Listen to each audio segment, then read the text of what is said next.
Obsessed with sounds on the track.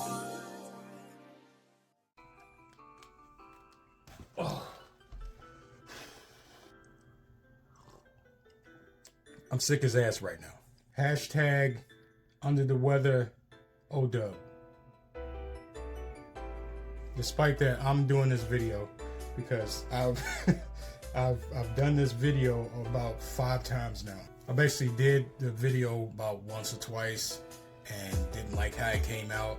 Once I had shit to do and I lost the file. So yeah, to get that out of the way, this is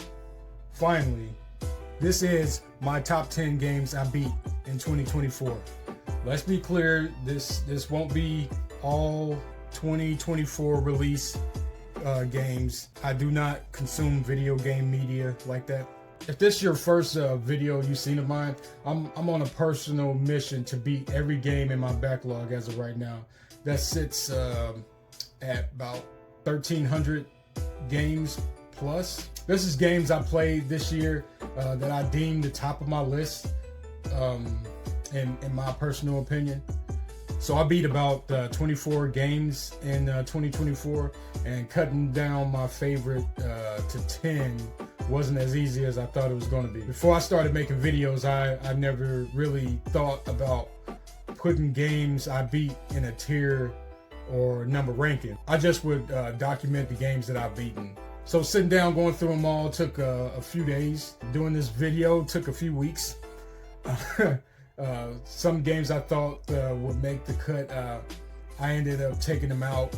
And then games I thought were maybe in a lower ranking, after stewing it over, I was like, this can't be my list if it's not in there. So before we get to my top 10, let me put 2 honorable mentions in here, and the takeover for Nintendo Switch and Mercs, the arcade game. I really want to have a deep dive separate video about the takeover, so I won't go too crazy in here, but goddamn, this game came out of nowhere for me. Such a fun beat 'em up with terrible campy dialogue. The dialogue was the fucking worst. Like, show me where to sign up where I can just get paid to do some gaming voice acting and just phone it in. But it was like, you know, like almost like its charm. But what it lacks in voice acting and story, it doubled down on the gameplay. The action is dope. Moves you can pull off, weapons you can use. You go through this like afterburner type level that's fun as shit. You get a dialogue choice at the end. I played out both scenarios. It has replayability. You gain like new characters after you beat the game. And to me, the overall art style was dope. I'm looking forward to,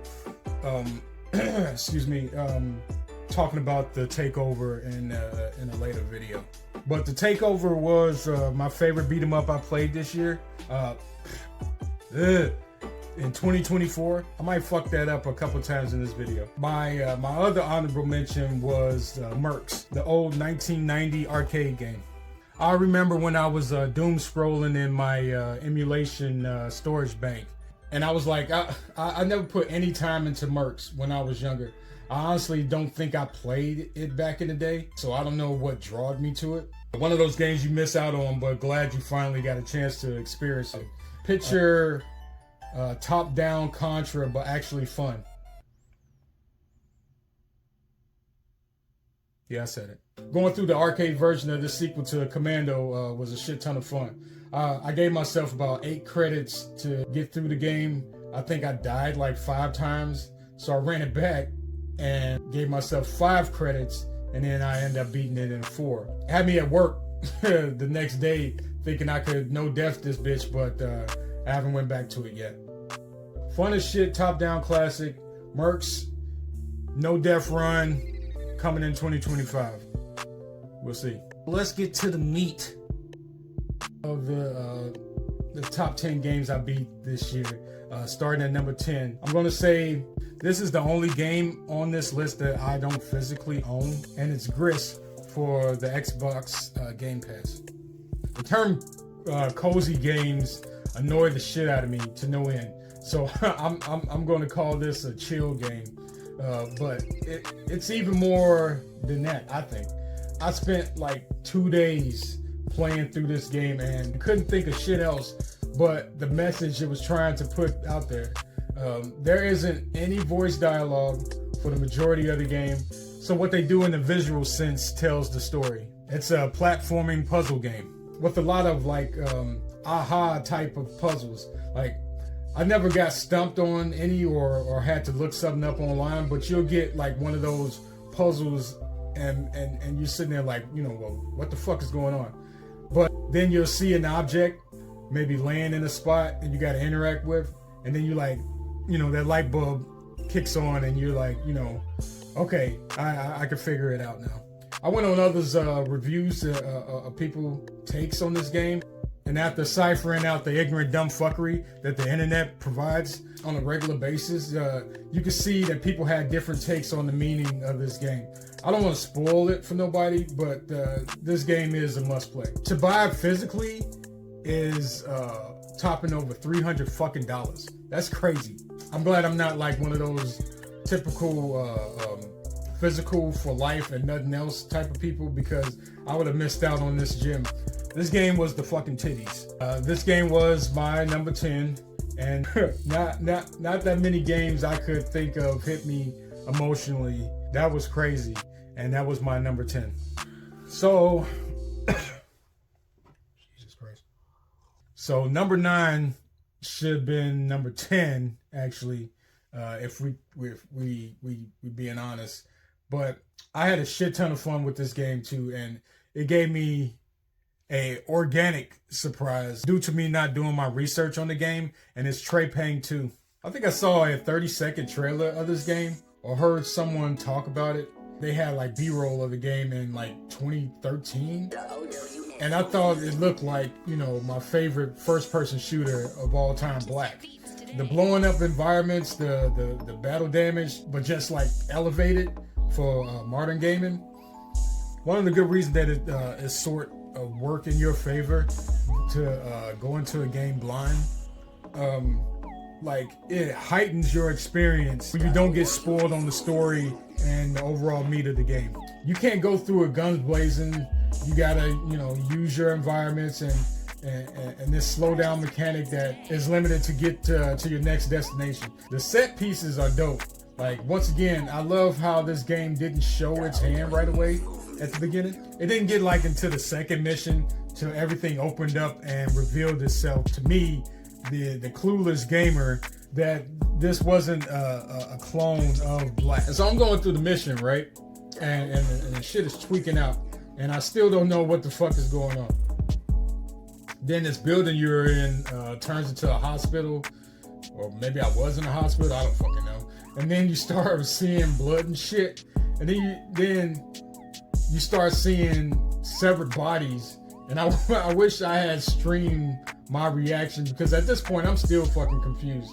It's not Black, it's more like Fear Files. It was just an overall fun game to get through, and the feeling of not knowing what I was playing made, you know, the experience even better. Challenging game at parts, but it was all beatable, trippy as hell. Like, I hate keep going on with this game, but it's a part on here that you would think that the game was broken. Like, I almost shut this shit off because I thought I warped into a part of the game that I wasn't even supposed to be in. It happened a few times, and after like the third time I caught on, and I'm like, okay, it's supposed to do this. I just slid into a puzzle sequence in here. Great first-person shooter, highly recommended. For the campaign alone, it's my number 9 pick, Trey Payne 2. So my 8th pick is a game that I played over a decade ago, but never finished it. I don't know why. This game gets a lot of laughs by the cornballs on the internet nowadays, but if you was a proper gamer in the early 2000s, this had to be in your ecosystem. My 8th favorite game that I beat in 2024 is Blood on the Sand on the PS3. Say what you want about the story, but this game was fun as shit. Like, why in the hell 50 overseas not getting his millions for a show? Like, now you're going on a warpath trying to, you know, get this diamond skull. It's all absurd, but fun nonetheless. And this game holds up to this day. Like getting that combo shooting counter up as far as you can get it, so you can earn more money to get bigger guns. You pick a G Unit member to run the game through, and you know I had to pick Who Kid. Banks was dope on that too. The game had emotes before emotes were an oversaturated thing in gaming. The vibes was so early 2000s with this one. We didn't know how good we had it. I actually saw somebody on this platform say that this game was janky. It's not. It's not janky at all. You just suck and you ain't with the shits. Worth the full playthrough alone. You can make your own G Unit playlist together, and there's some classics on there. And then you get to the track Don't Front, and I used to play the shit out of that song back in the day. Once I was able to purchase that song in the game, that was on instant repeat. That fucking song is a classic. Go and find the OST Blood on the Sand version of Don't Front. I wish that piff was a thing still in 2025. I'll download that shit right now. So my next game blew my mind for being one of the most aesthetically pleasing games I played this year. And with only using two colors, black and white. And that is Trek to Yomi for the PlayStation 5. The vibes play out like an old kung fu samurai flick. If you're from the 80s, those movies was a staple, especially like in my family. But yeah, this game is gorgeous. The set pieces, the landmarks, the world building, the destruction when things start to go to shit, the fire, the realism of the fires, and the in and out shadows when you're just walking from one place to the other. The gameplay was more of a fencing, parrying, one-hit kills. Sort of think of like Bushido Blade. And throw some headphones on if you got them. The sounds are top tier in my opinion. I think Devolver put this one together. Hats off to them. It's beautiful. Pushing along, we getting close to the top 5. But we got to talk about 6 because 6 was a rough choice because I wasn't sure if it should be in my top 5 or stay where it was. It's another side scroller. It's my personal favorite Mario game so far in the last few decades, and it's Super Mario Brothers Wonder for my number 6 pick. Okay, it seems like this game isn't getting its flowers enough, but I can't think of another Super Mario game I was invested in since Mario 3. I was with Wonder. I ran through this game the first part of the year and couldn't put it down. It was Mario, but done up different. Like, the devs took some shrooms and made a classic. It felt like Mario that was untouched by, like, corporate. It was like someone's passion piece. A fun-ass video game. But this game was also very pretty to look at. The colors just popped. The music was on point. The different change-ups and levels once you grab the flowers. And this was probably my favorite ending fight with Bowser. It was just a creative game. I played through the game with Peach of all people and still working on 100% in the game. It has that replay value that you want in a platformer. It's my second best platformer I played this year, next to the one I'll be talking about soon enough. Super Mario Brothers Wonder had that feeling again that I used to have when I was younger, being invested in the whole world of Mario, trying to find every secret I can in every level, just being engaged and having fun. Okay, so here we go. My top 5.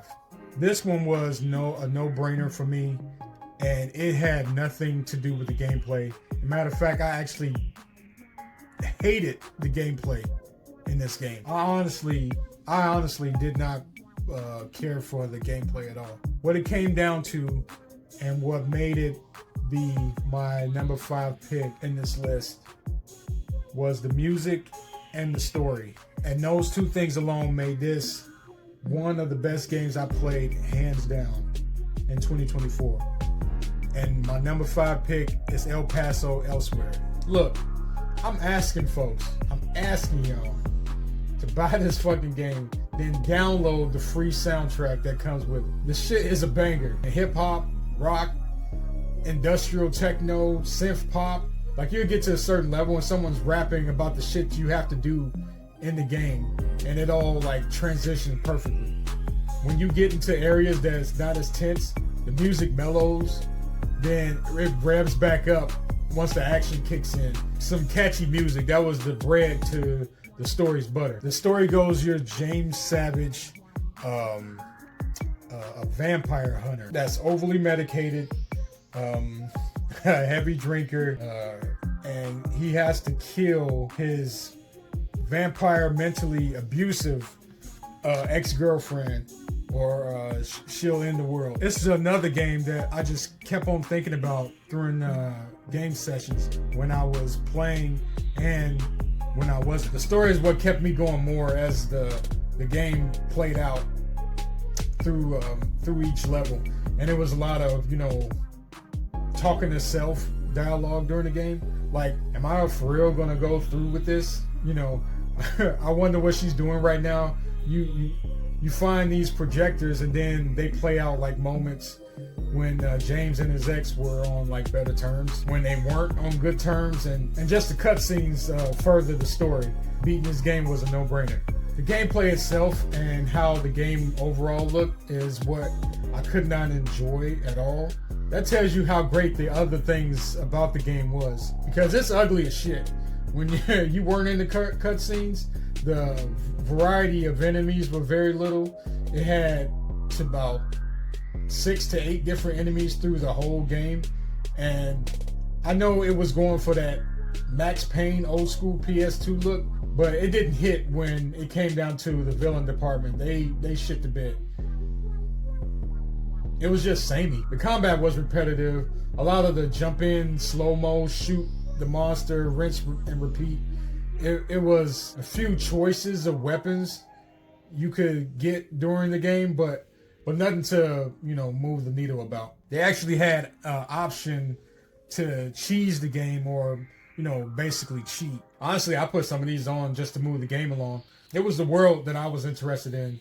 The gameplay was a distant third. Even with the faults of this game, nothing I played in 2024 topped this story. That dialogue back and forth between you and your ex, that mental struggle having to end somebody that you used to care about. And it was one cutscene that sent me to the top. I don't want to ruin it completely, but Savage was telling this time that, you know, he was so in love and so in fear of this chick that he didn't leave his couch until she came back, and he compared himself to a dog.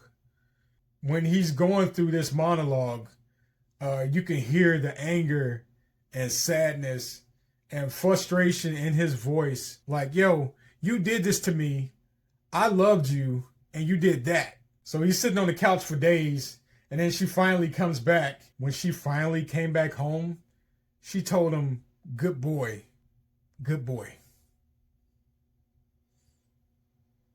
I was like, yep, that bitch gotta die. No character in a game this year made me give this much of a fuck about how their story ends like Savage.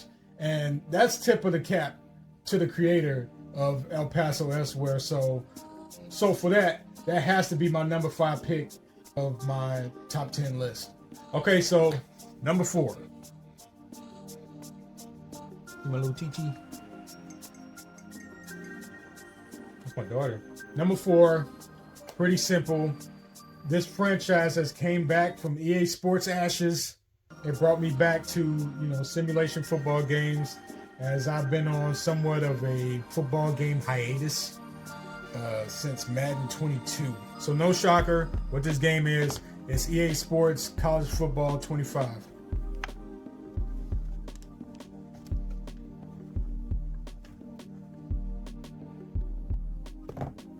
Get the only negative out of the way for EA College Football 25. The only negative about EA College 25 is this was over $100-something a couple months ago. This shit shot down so much in price because we got the franchise back. This was the very last year EA Sports made a college football game.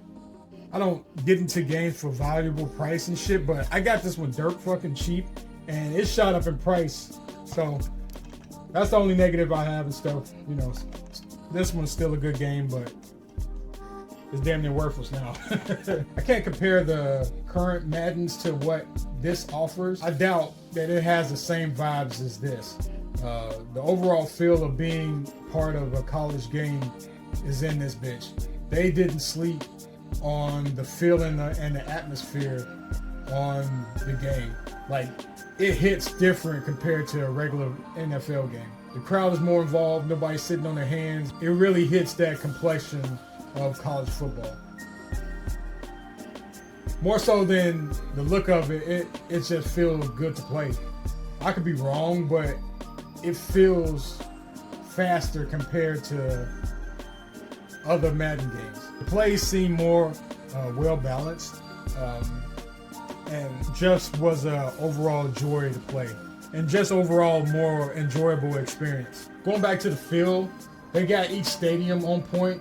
Mascots, the celebrations, touchdown Jesus, Shadir Sanders, the watch taunt, just little crazy Easter eggs and hidden details that they didn't honestly have to put in the game, but it made it feel different compared to Madden franchises. Kind of stuff that they used to, put in like old Maddens, like Madden 2007. I ran a season with Colorado, trying to get them in the top 10 in the rankings. If I remember, I think I got them in the top 15 only, losing like 2 games and winning my bowl game.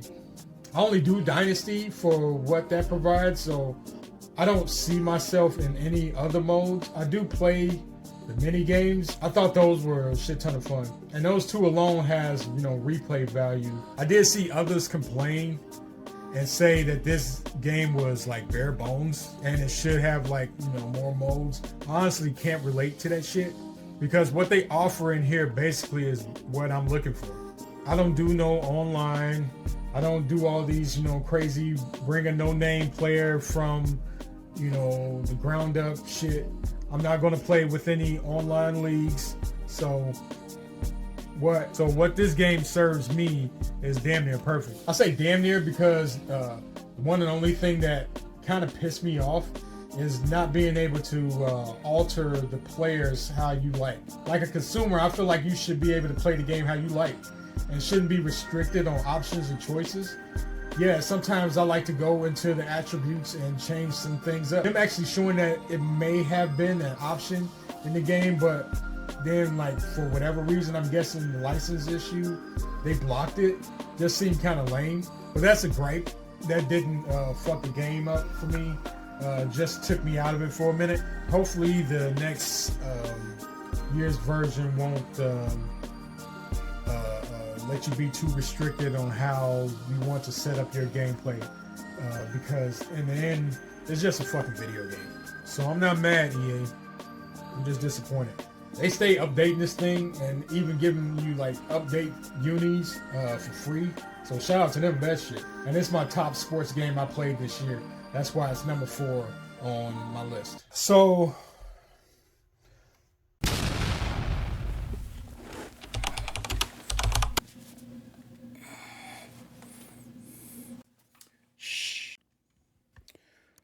okay, so that video was from past me a little while ago, about maybe a week ago, and this is future me without a mustache and a mic. I'm kind of whispering right now because I don't know how loud I am being with this. I'm not actually sure. Test. Tubbs, wait in the car. Good afternoon, boppers. Anyway, so just trying the whole microphone thing out. I don't know if I'm gonna hold it or I'm just gonna keep it down at my desk right here. Right now, we'll just try it this way. I ended on my 4th pick which was college football 25. So we're at my top 3. So let's get it. So I don't know if I said this. Everybody in the house is asleep right now, and I'm trying to stay quiet. And so I'm gonna try to, be as low tone as possible and stuff. That doesn't mean that I'm not enthused or anything. I know in my last videos I've noticed that I yell a lot, so this was another reason for me to get a microphone, because I just seem like I'm yelling all the time. So hopefully that this is something that will stick around, because this Elgato Wave 3 was not fucking cheap. So the beauty of my backlog is that I'll buy games that are considered good or in the phase of recency biasm and is overhyped when it drops. So sometimes I will go into games, months or years later, and once the hype dies down, then I'll play the game and form my opinion through my perspective alone. Well, I shouldn't have with this one. I should have been right there in the hype. For whatever reason, I ignored this franchise since 2017. My number 3 pick in 2024 is Horizon Zero Dawn for the PlayStation 4. So yeah, man, I fucking love this game, and hate that I went, so long without playing it. I remember the day I popped it in and I was dragging my feet. I got to the first part of the game when young Aloy was going around the cave, and I was like, okay, let's see how this shit plays out. Once I got out of that section and was able to run loose in the world, I was hooked. So first of all, let me, take a minute and talk about my girl Aloy. Because for whatever reason, as the years passed, this chick is getting hated on, and I don't get it. Some of these ego hurt nerds can't stand strong women in video games. For me, bring that shit on. I've been a fan of that shit since Tomb Raider, since Metroid, when I found out, Samus was a chick. I played another game this year for the first time, Uncharted Lost Legacy, a game that also almost made my top 10, with Chloe and Nadine, 2 other female badasses. So to me, the hits keep coming with these female protagonists. Like Aloy's so fucking badass. She's up there as my top video character of all time at this point. Yep, she's an asshole.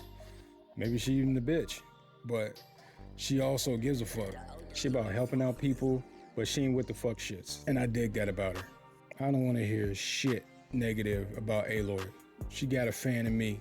I'll sit and have convos about how dope Aloy is.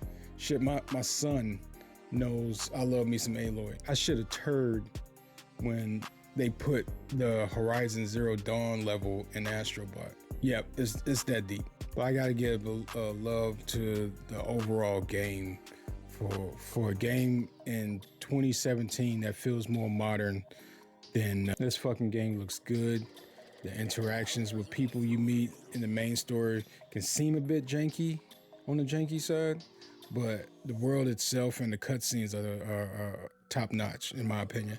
This game was a time sink in a positive way with me, because I kept getting lost in this world. I think it was New Utah in Colorado, just trying to upgrade and do the side missions. The upgrade system tree was one of the best in recent memory for me. Like, the crafting didn't feel like a chore.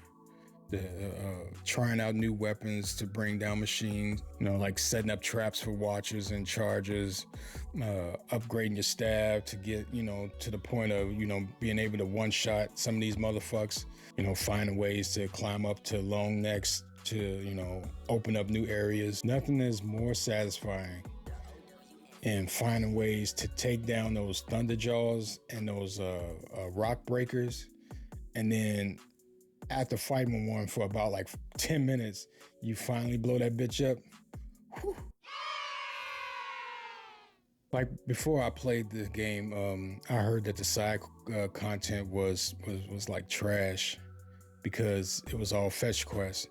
I didn't agree with that at all either. I literally had to prior myself from all the side content because I just got too invested on seeking out, the world on my own. I spent hours riding on broadheads and striders, going from one part of the map to the next, just looking for shit. The amount of shit you can go and just find on your own is the most fun part. Like, I wish that was done more for a lot of other games. Like, take the leash off and let me roam and do my thing and let me play how I want to play.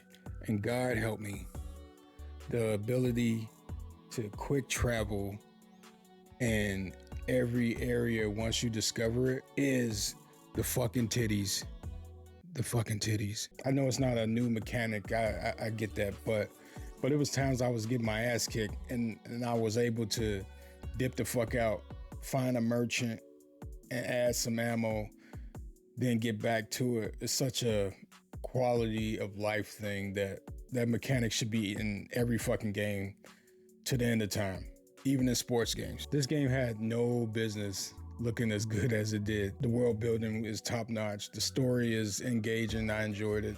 Finding ways to take down the machines and finding their weak points, exploiting those areas with your bow and arrow. I can't remember playing a game that felt so good to use a bow and arrow. The action is tight. Some of the dialogue can get boring. And it's some areas underground that I was like, okay, we've been here long enough. Let's keep it moving. Those parts I didn't like. For some of that, I had to bump it down, but the game overall still is a 9.0 if I would grade it. So much more I can say about this game. I recently bought it, the remaster, for $10. I love this game so much. And I bought the Lego one. Hey, Lloyd, listen up. You got me, okay? 2017 Horizon Zero Dawn is my number 3 of 2024.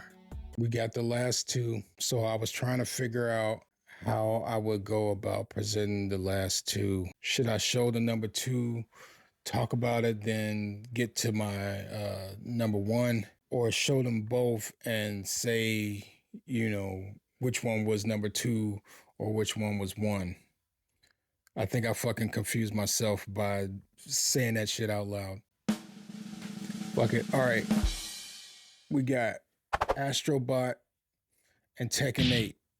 And in making my choice in what was my number 1, I thought about which one of these games had a flaw that took me out of the gameplay. I had to choose, and I chose Tekken 8 as my number 2 pick of 2024, which makes Astrobot my number 1 pick in 2024. First of all, I gotta give Tekken its flowers, not since Tekken Tag on the Wii U or Tekken 3 on the PS1 has been catered to me, a casual fighting game fan.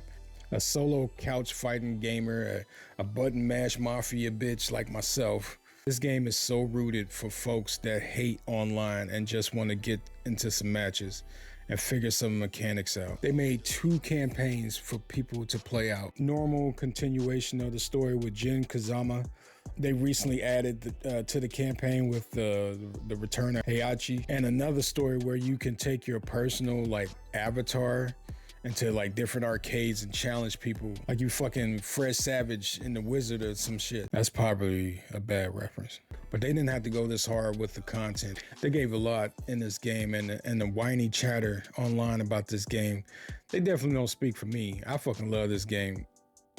The prettiest fighting game since Mortal Kombat 11. Large choice of fighters to pick from. They put my main Eddie Gordo in the game, but for whatever reason, that dude don't feel like Eddie Gordo. I didn't even talk about the creative fighter. I spent hours remaking fighters, changing the tires, changing colors. I love when they do that in fighting games. They don't give you much, but it's a lot of things you can get progressing in the campaigns rather than, you know, buying it out of pocket. I do wish it was a little bit more that you can do, but what they give you is all right. They really went out of their way to pander to casuals like myself.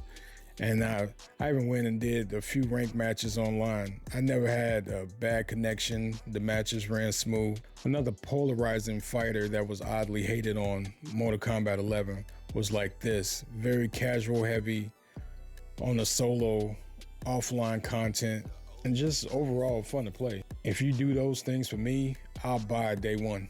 The major flaw here was probably a me issue than anything, but it does have a high learning curve. It's a bitch to do some of the more fancy type of combos. They do have a modern setting to pull off combos. I personally don't feel like that's needed. I just try to learn my way and pick things up, you know, here and there. But other than that, this game couldn't be touched. Even the great MVC collection that dropped couldn't hold a candle to Tekken 8. This was probably a no-brainer. This was on a lot of folks' lists for best game. It won the Goty. This was a surprise and a breath of fresh air. Right after Mario being my favorite side-scrolling platforming game this year, Astro Bot came through and killed it. After playing a tech demo that came with the PS5, I thought to myself, if they do a full game like this, it'll be the fucking tits. Because as short as that game was, it had potential. I played this game smiling like a little bitch, going through those first few stages, finding different bots. I don't know what other game uses the dual sense like Astro Bot. You sliding down the slide of water, it feels like it. If you step on the metal floor, you can feel the taps of Astro's feet. If you grab a piece of wire and pull it back, it clicks between your fingers. And the nostalgia of this game was on 10. Nostalgia bait is becoming a buzzword nowadays, and folks will like shoehorn that shit, that term into anything to discredit a genre, especially in games. Folks said that about this, like, you dumb fucks. Of course it's trying to be nostalgic. It's a celebration of 30 goddamn years of PlayStation. It's doing its victory lap. And if Astro Bot is going to be their new face in the foreseeable future, this is the game that will put that title on lock. It's a damn solid game. I can't find a flaw, even when you get to the more challenging levels. I love that. They found balance in that shit, making things more moderate at first and having these side levels for people that wanted more of a challenge. Some of those are frustrating as hell, but I always wanted to come back and try again. The nods to different games, the God of War section, and that Horizon level set me off, as I said before. The crash site hub you go to interact with the bots you save is a damn good touch. They didn't even phone shit in with this game. I'm not a platinum hunter. I don't see the point in it. I don't have time to platinum every PlayStation game, but I needed and wanted this one, and didn't stop till I did. It's honestly an easy platinum, but also my favorite. Never felt like a chore to go through this. The different abilities you get, like turning into a big sponge once you soak up enough water, or the VR headset you wear, you can slow down cards and darts. I was steady trying to play the game, but kept on seeing little Easter eggs for other games, like the one bot playing God of War, falling asleep on the cow, writing PlayStation buttons in the snow, just random cool shit. And that was my number one. I feel a sense of joy of getting through this video. I don't know why this video, out of all the ones I've made and shit, gave me so much fucking grief, but this one was a rough one. And I'm so fucking happy I got it done. But 2024 was a good year of games for me. There was a lot of good games that I played in 2024 and I beat that didn't make my top 10. I played Spider-Man 2 in 2024. So here's to this year. a start of a new, yeah. So as usual, more videos coming. I got, a lot of them on the back burner. So we're just gonna keep this going. We'll see how it goes. All right. Appreciate y'all. Hopefully this microphone was working, because I seriously don't want to go and do this shit again. I'm so done. I'm so fucking done. I am so fucking done. I'm gonna say it again. I am so fucking done if this doesn't act right. But Lord willing that it will be. So appreciate y'all. See you on the next one.